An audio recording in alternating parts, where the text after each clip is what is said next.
Y después de este encuentro con la mujer samaritana, Jesús sigue su camino, porque su camino iba hacia Galilea, hacia el territorio de Galilea, hacia exactamente hacia Nazaret en concreto, donde estaba muy cerquita de una ciudad a 25 kilómetros, que era Capernaum, que es de donde viene el origen de esta historia.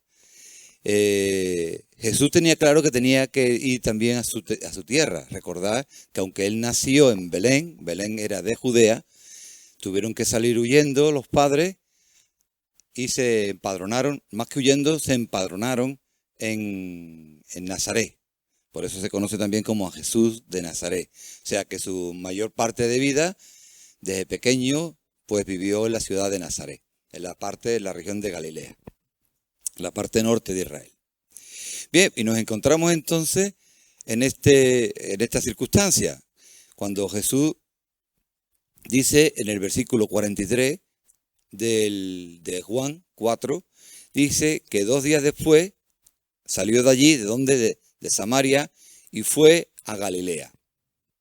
Iba en busca realmente a su destino, primero, porque Jesús mismo dio testimonio de que el profeta no tiene honra en su propia tierra. Cuando vino a Galilea, los galileos le recibieron, habiendo visto todas las cosas que había hecho en Jerusalén, en la fiesta, porque también ellos habían ido a la fiesta en Jerusalén. Vino pues Jesús otra vez a Caná de Galilea. ¿Recordáis lo que ocurrió en Caná de Galilea, no? Fue la boda a la cual estaba invitada la familia de Jesús. ¿Y qué milagro hizo allí? Convirtió el agua en vino. Vino pues Jesús otra vez a Caná de Galilea, donde había convertido el agua en vino. Y ahora hace aquí una parada el escritor, Juan, y dice, y había en Capernaum era una ciudad que estaba a 25 kilómetros de Canaán, un oficial del rey, cuyo hijo estaba enfermo. Cuando oyó que Jesús había llegado de Judea a Galilea, vino a él y le rogó que descendiese y sanase a su hijo, que estaba a punto de morir. Entonces Jesús le dijo, si no viereis señales y prodigios, no creeréis. El oficial del rey le dijo, Señor, desciende antes de que mi hijo muera. Y Jesús le dijo, ve, tu hijo vive. Y el hombre creyó la palabra que Jesús le dijo y se fue. Cuando él ya descendía, sus siervos salieron a recibirle y le dieron nuevas diciendo, tu hijo vive. Entonces él les preguntó a qué hora había comenzado a estar mejor. Y le dijeron, ayer a las 7 le dejó la fiebre. El padre entonces entendió que aquella era la hora en que Jesús le había dicho, tu hijo vive. Y creyó él con toda su casa. Esta segunda señal hizo Jesús cuando fue de Judea a Galilea. Bien, otro encuentro que tiene este hombre, oficial del rey, con Jesús. Un tercer encuentro vemos aquí.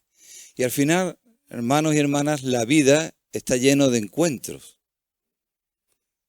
que muchas veces podemos adjudicársela a la casualidad. Pero cuando creemos en el Señor, cuando creemos en Dios, cuando queremos andar en su voluntad, sabemos que los encuentros que tenemos no son ningunos por casualidad. Son encuentros que pedimos a Dios que prepare nuestros caminos y nuestros terrenos. Aquí salió hacia Galilea, en donde iba a comenzar su ministerio. Y a partir de aquí empieza también una gran etapa de su ministerio en esta región. Y poco a poco el Señor Jesús iba revelando poco a poco cuál era su misión y quién era Él en realidad. Esto no es algo que podía haberlo hecho, que aunque podía haberlo hecho desde el primer día, no lo hizo así, sino que Él poco a poco iba avanzando y mostrando quién era realmente. Decía en estos primeros versículos que el profeta no tiene honra en su propia tierra. Y esta era su tierra. Ahí es donde lo conocían realmente. Era el hijo del carpintero. Aquí sabían dónde era el hijo del carpintero. ¿Cómo puede hacer estos milagros? ¿Cómo puede hacer estos conocimientos? Si su padre es José y su madre es María, que yo he jugado de chico con él cuando éramos amigos de niños.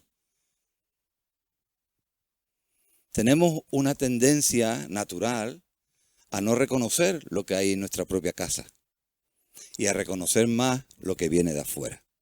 Y eso nos pasa mucho en las iglesias evangélicas.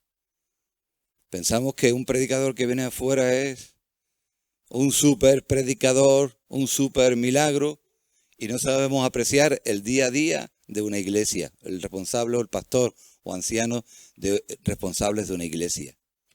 Y pensamos que siempre lo de afuera es mejor. Pero eso no solamente ocurre en las iglesias, ocurre en el fútbol también. Este negrito es fantástico, porque corre un montón. Y a lo mejor aquí en España también hay gente que corre un montón. O en la política, o en las empresas. Es que Menganito ha montado una empresa en Estados Unidos, pues él ha tenido un éxito tremendo allí, y ahora viene montones en España, pues tiene que tener un éxito tremendo. Pues a lo mejor fracasa. Y aquí tenemos grandes empresarios que le decimos que se están aprovechando del pueblo al final. Son grandes empresarios que montan empresas, que desarrollan producción y dan trabajo a muchas personas. Y sin embargo los machacamos y pensamos que es mejor el capital, el dinero o las personas que vienen de afuera que lo de adentro. Pues lo mismo le pasó a Jesús. Los mismos suyos que los conocían, dice, ¿qué es? Y yo, ¿qué con él?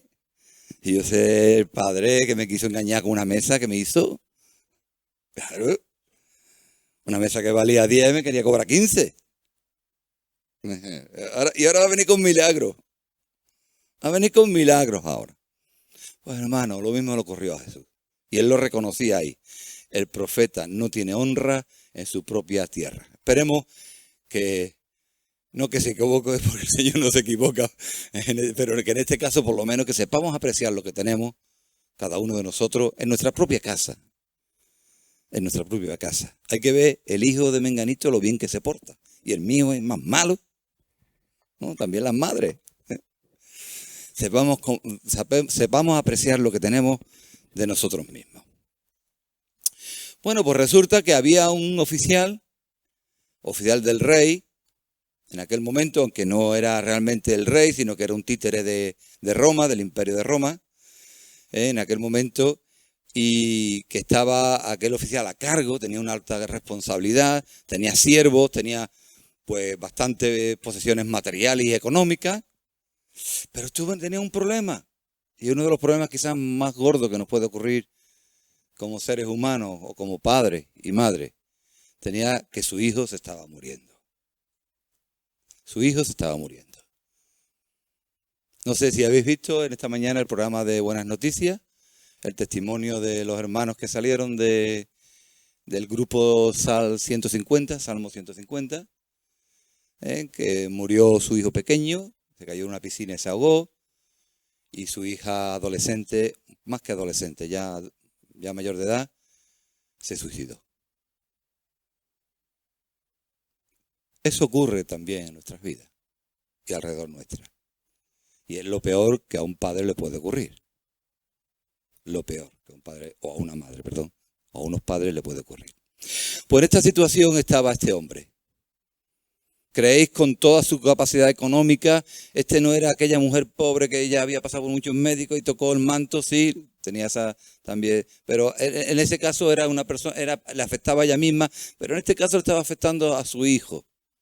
¿Y creéis que este hombre no había hecho ya todo lo posible por curar a su hijo? El médico del rey. Y otras opciones que hay también. Lo haría todo. Lo habría intentado ya todo. Pero la enfermedad continuaba adelante. La enfermedad continuaba adelante. Y sabéis, un encuentro que ninguno de nosotros nos escaparemos ni nos libraremos, ¿sabéis cuál es? Nadie la quiere decir. La muerte. Ese es un encuentro que tendremos. Pero lo mejor de todo es que ese encuentro ya lo tuvo también Jesús. Ese encuentro lo tuvo Jesús. ¿Y qué le pasó a Jesús? Resucitó. Resucitó. Venció a la muerte. Y esa misma victoria nos la da también a nosotros, los que creemos en Él. Ese encuentro lo tendremos todos, tarde o temprano. Y yo ya os profetizo que en 100 años, ninguno de los que estamos aquí, no hay ningún, bueno, no lo sé, hay uno ahí pequeño que puede que estar aquí, ¿no? Pero bueno, 200 años, ninguno, bueno, tampoco me atrevo a decir nada porque es que las cosas cambian de la noche a la mañana. Estaremos aquí, pero la gran mayoría ya no estaremos aquí. No estaremos aquí. Nos habremos encontrado con la muerte. Y lo mejor para estar encontrado con la muerte, ¿sabéis qué es? Tener miedo, encerrarte en casa, irte a un hospital, que te cuiden los médicos. No. Aún allí te encuentra la muerte. Como alguien ha dicho, no sé quién lo ha dicho, estar preparado. Estar preparado. Hermano, y a medida que avanzan los años, cuando se es joven no se piensa en estas cosas. Pero a medida que avanzan los años y cada vez vas a más entierros, a más funerales. Yo llevo 4 años desde que estoy metido en lo que estoy metido, que llevo un montón de entierros y un montón de funerales. Y te da que reflexionar esto, ¿no? Y estás viendo que cada vez, si no ocurre un accidente, ocurre cualquier otra circunstancia, te vas acercando más por edad al encuentro con la muerte. ¿No? Y alguien decía, un actor muy importante, muy famoso, importante no famoso, decía que a él no le temía a la muerte. Él le temía cómo iba a llegar a la muerte, ¿no? Y eso sí que realmente no nos preocupa o nos puede preocupar. Mejor dormir y morir. Y no pasar por una larga enfermedad que estamos abocados a un cáncer, a un ictus o a un infarto de corazón. Es lo más probable que puede pasarnos. Y esa es la realidad. Pero yo creo que como hijos de Dios tenemos el derecho también de pedirle al Señor que durmamos y muramos. Lo creo firmemente. Lo creo firmemente. No creo que el Señor quiera para nosotros una larga enfermedad ni un largo sufrimiento. Y realmente si vamos a encontrarnos con Él y creemos que vamos a encontrarnos en Él, no tenemos que tener temor. No tenemos que tener temor a lo que venga ni como venga. Sino sabemos que seguimos en las manos del Señor, llegado el momento que llegue. Y llegue la hora cuando llegue. Pues este hombre estaba en un gran dilema. Y era que su hijo se estaba muriendo. Que no era fiebre por una enfermedad de un resfriado, ni una gripe. Era una fiebre de realmente malas y una enfermedad grave. Y apenas quedaba tiempo para que muriera este chaval o este hijo. Si él acudió a Jesús, evidentemente es porque escuchó algo de Jesús o sabía algo de Jesús. Cuán importante es que los demás sepan algo de Jesús, aunque no haya una respuesta inmediata. Y que sepan qué es capaz de hacer Jesús. Aunque en el momento tú creas, mira, le he dicho lo que ha hecho en mi vida Jesús, qué me pasó cuando encontré al Señor, y le ha dado igual. No importa, no importa. Cuando las cosas aprietan, cuando las cosas se ponen difíciles, es cuando nos acordamos de lo que nos han dicho. Mientras tanto, se van a seguir viviendo vidas normales, sin compromisos ninguno, como bien quieran. Pero cuando ocurre como le ocurrió a este hombre, que lo tenía todo, se acordó o bien de lo que alguien le dijo, o bien de lo que alguien había experimentado, o bien de lo que alguien le había enseñado. Y sabía dónde podía estar esa posible solución para su situación personal. De hecho, no le importó dejar a su hijo enfermo y caminar 25 kilómetros, a caballo, a carroza, no lo sé cómo lo haría, para encontrarse con Jesús. No mandó a un criado, no mandó a una tercera persona, no mandó a su mujer, no mandó a una persona de confianza, sino él, directamente él. Dejó a su hijo, aun con el riesgo de que muriera, y no lo pudiera ni tan siquiera despedirse de él, y cogió y se fue a Canaán, al encuentro con Jesús.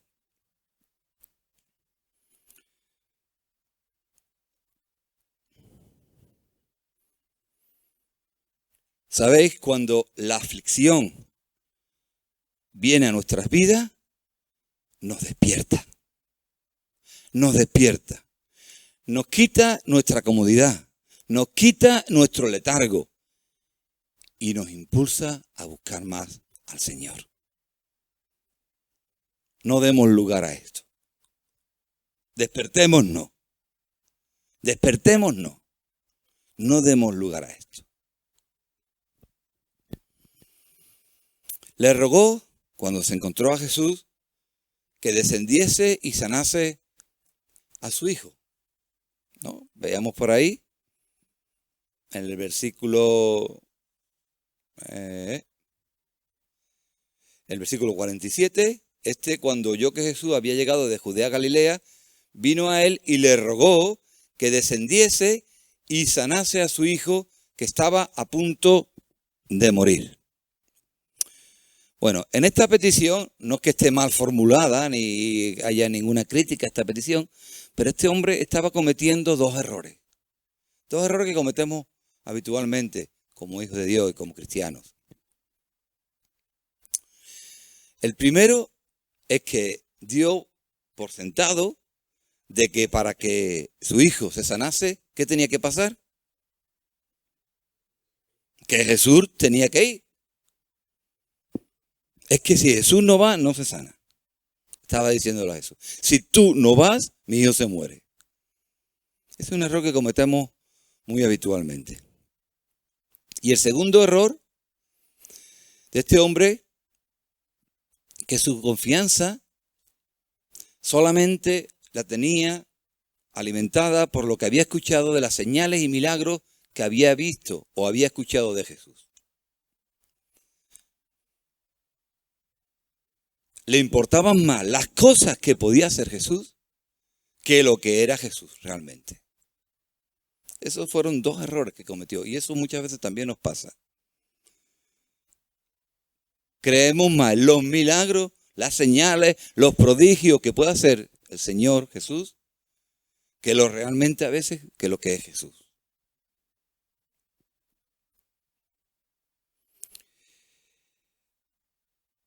Jesús le dijo, si no vierais señales y prodigios, no creeréis. El versículo a continuación, 48. Fue una bofetada sin mano a este hombre. Pero no solamente a este hombre, se la estaba dando a todos sus discípulos y a todos los que estaban escuchando, estaban interviniendo en la cena. Pero es más, es que nos la está dando hoy a nosotros. Porque esto es ya hoy para nosotros. Esto fue en aquel momento. Pero hoy los que lo leemos y lo vemos, la escena esta, somos nosotros. Y nos dice, si no viereis señales y prodigios, no creeréis. Versículo 48. Entonces, ¿en quién creemos realmente? ¿En las señales, en los prodigios o creemos en Jesús? Creemos en el Señor. ¿Qué nos interesa más? ¿Jesús, el Señor? O sus milagros y prodigios. Es lo que nos estabas diciendo. Es lo que nos quería intentar, es lo que está intentando enseñarnos hoy e intentaba enseñar en aquel momento a los que le rodeaban.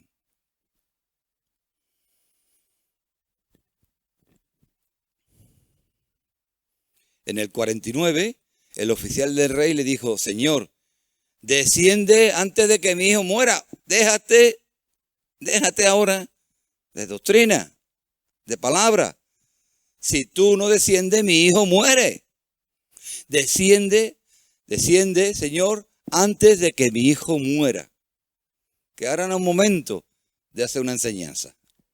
que ahora es momento de que baje conmigo, que yo soy el oficial del rey o un oficial del rey, que vengas conmigo y hagas un milagro a mi hijo. ¿Qué hizo Jesús?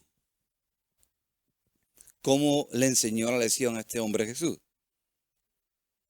Jesús en el 50 le dice, ve que ahora voy yo. ¿Le dice eso? ¿No? En otros pasajes también lo dice, como fue el de Lázaro, ¿no? Y usted para adelante, que ya llegaré yo cuando crea conveniente. Pero en este caso no es el mismo caso, no es el mismo pasaje ni el mismo caso. Le dijo, ve y tu hijo vive. Ve, tu hijo vive.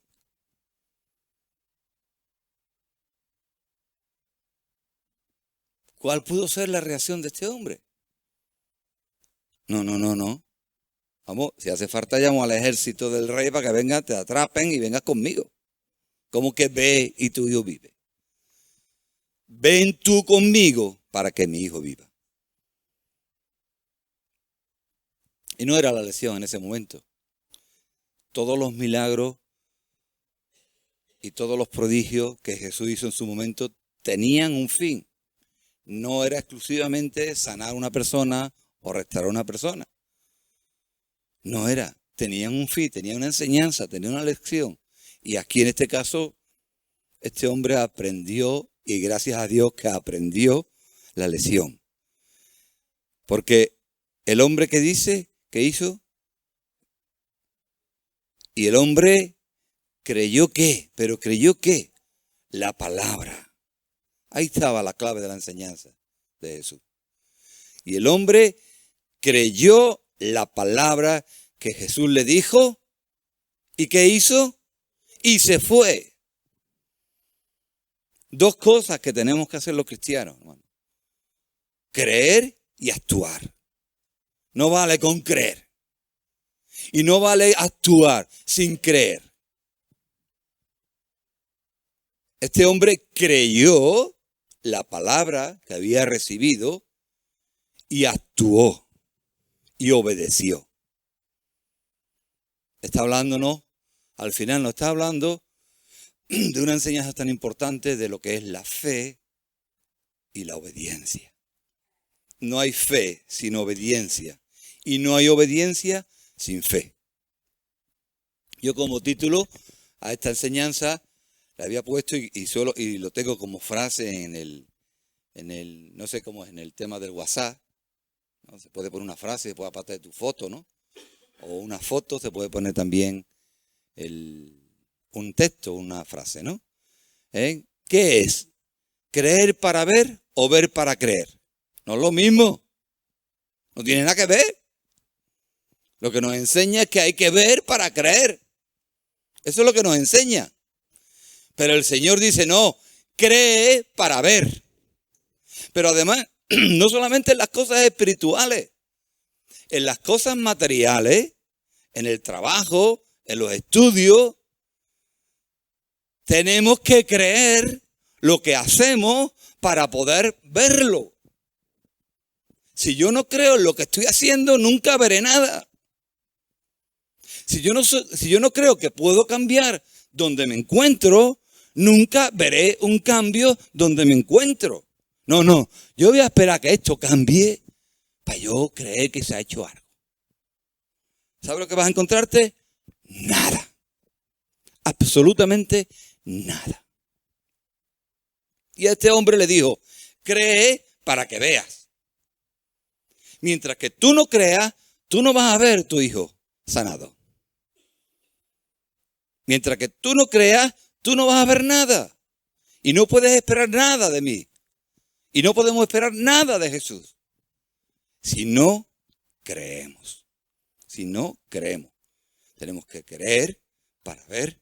Y evidentemente, para poder ver también en medio tiene que estar el actuar, el hacer, el obedecer, el moverte, no sentarte y dejarlas venir, que vengan.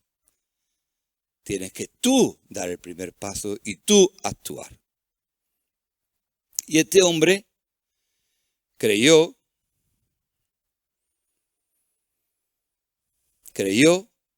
y obedeció.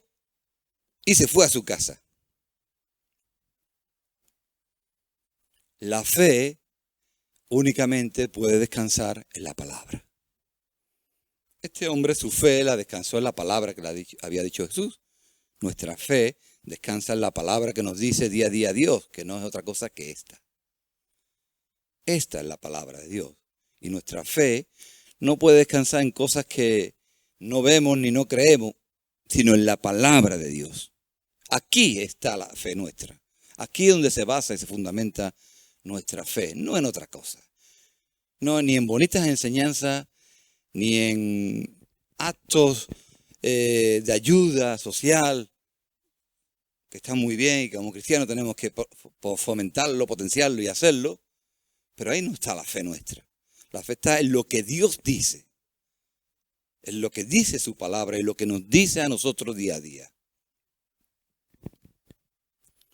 Y la fe y la obediencia deben de ir siempre juntos. Dice Primera de Pedro 1:22, habla de una obediencia a la verdad. Si me lo pone, lo puedes poner por ahí en pantalla. Primera de Pedro 1:22 dice, habiendo purificado vuestras almas por la obediencia a la verdad, mediante el Espíritu para el amor fraternal, no fingido a más unos a otros, entrañable de corazón puro. Obediencia a la verdad.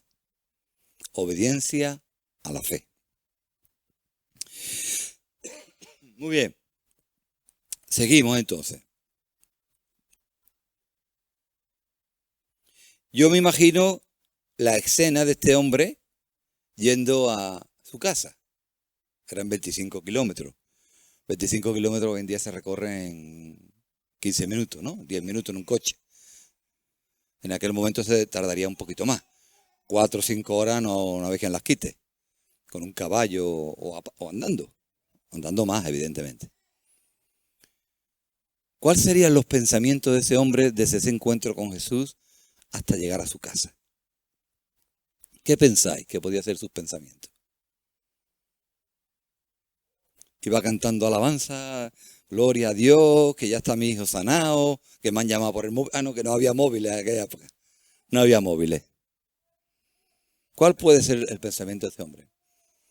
Pues podría ser pensamientos de duda.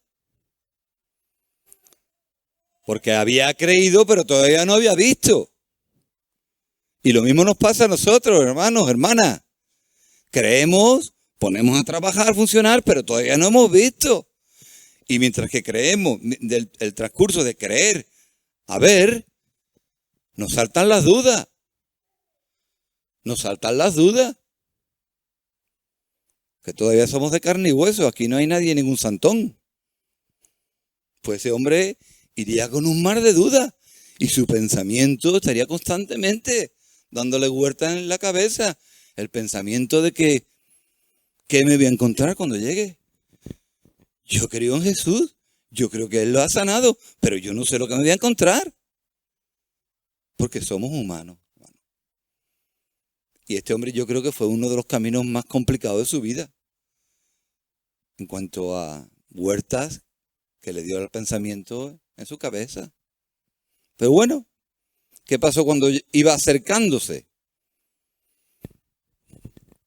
Cuando él ya descendía, versículo 51, los siervos no pudieron esperar a que él llegara a la casa, sino que salieron al encuentro del Señor, de este Señor. Sus siervos salieron a recibirle y le dieron nuevas diciendo las mismas palabras de Jesús. Tu hijo vive. Tu hijo vive. Tu hijo vive. Aquí estaba el ver ya. Creer, actuar y ver. Ahí ya estaba siendo palpable cómo era una realidad lo que había creído él. Lo que había creído por la palabra. Jesús no lo acompañó. Porque si lo hubiera acompañado hubieran ido hablando por el camino y bueno, si hubiera un poco sido más fácil ese camino, ¿no? Pero Jesús se quedó allí. Dice, vete. Y él fue y lo vio que su hijo había sanado. Aún así hizo una consulta. O hizo una pregunta a los criados, ¿no? Les preguntó, Oye, ¿a qué hora ha comenzado, versículo 52, a estar mejor? ¿No se fiaba de Jesús? ¿Había sido casualidad? Porque a veces también nos saltan las dudas. Bueno, es que esto soy yo muy bueno trabajando y claro, gracias a mí, pues si no llegase por mí, esto no sale. Es que ha sido, mira qué casualidad, que oye, que ha sido cuando yo he ido para allá y bueno, que ha sido una casualidad, que el niño se ha puesto bueno. Él quería confirmar en cierta medida de que no había sido una casualidad. Aun cuando creyó, actuó y vio, aún sigue teniendo ciertas dudas. Pero así somos nosotros también. Este hombre no era ni mejor ni peor que ninguno de nosotros. Es que ha sido la mano del médico el que la ha curado. Sí, pues la mano del médico pues, también ha hecho su trabajo. Pero la mano del médico, en vez de rajar por aquí, raja por allí y te mata. ¿Qué es la diferencia de rajar por aquí, rajar por aquí? ¿Cuál es la diferencia? ¿Cuál es la diferencia de diagnosticarte que tienes un problema en un riñón o un problema en un corazón? Si te llegan los resultados mal al médico. ¿Cuál es esa diferencia? ¿No es Dios quizá? A lo mejor no es Dios, no clamamos a Dios que tenga sabiduría al médico que nos trata. Por favor, Señor, que tenga la máxima sabiduría, porque mi vida está en juego. Y un médico falla y se equivoca. Y un médico falla y se equivoca. Y los siervos, ¿qué de hora le dijeron? Ayer a las 7 le dejó la fiebre. Dice ayer a las 7. Ya no puede ser casualidad. Porque ayer a las 7 fue cuando yo recibí la palabra de Jesús. Cuando Jesús dijo que me fuera porque mi hijo vive. Consecuencia de esto, que dice, creyó él, pero no solamente él, sino toda su casa. Creyó él y toda su casa. Mirá lo que es actuar en esa fe y esa obediencia. Actuar en creer para poder ver. El moverse en la palabra de Dios. Que al final el fruto de la semilla sale. La siembra se recoge. Y puede que no seas tú. Y puede que no sea ni esta iglesia. Y puede que no sea ni ninguna iglesia. Pero la semilla cuando siembra, crece y da su fruto. Aunque no lo veamos, da su fruto. Y nuestra obligación no es ver el fruto. Nuestra obligación, ¿cuál es? Sembrar. Sembrar y sembrar. Para terminar,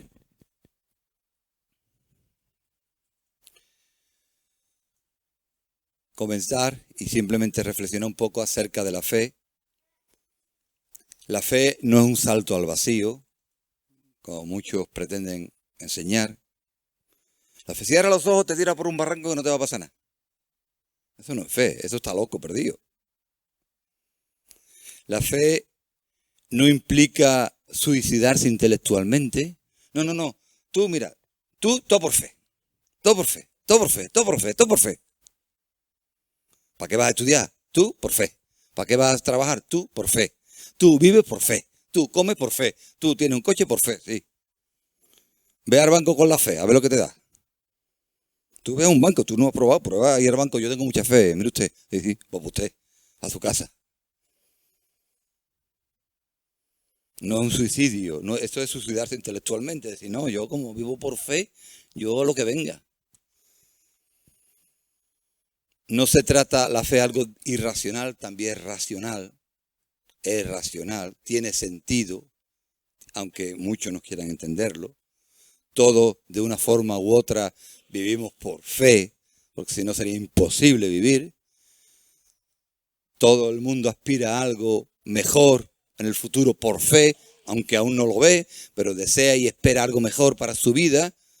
El que no está casado espera por fe casarse.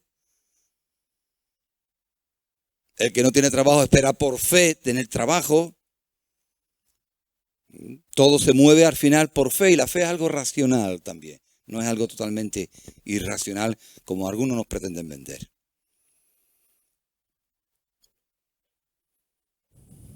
Dios se ha revelado y nos ha dejado constancia a través de la Biblia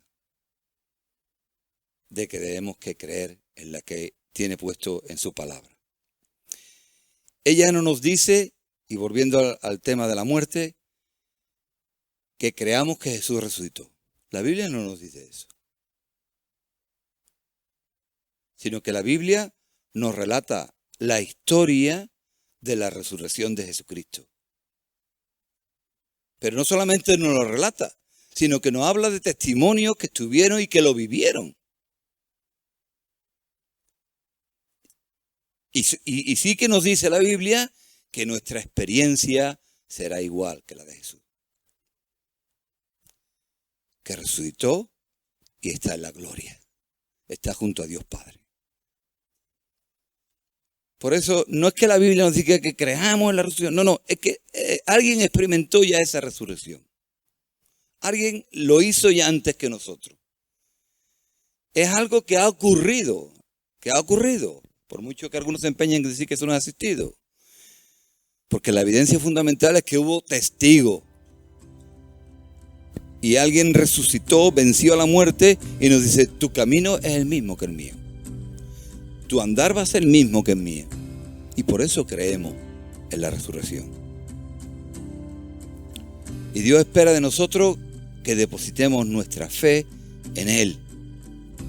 Que participemos de cosas nuevas y cosas que Él ya ha preparado, como nos dice en el libro de Efesios.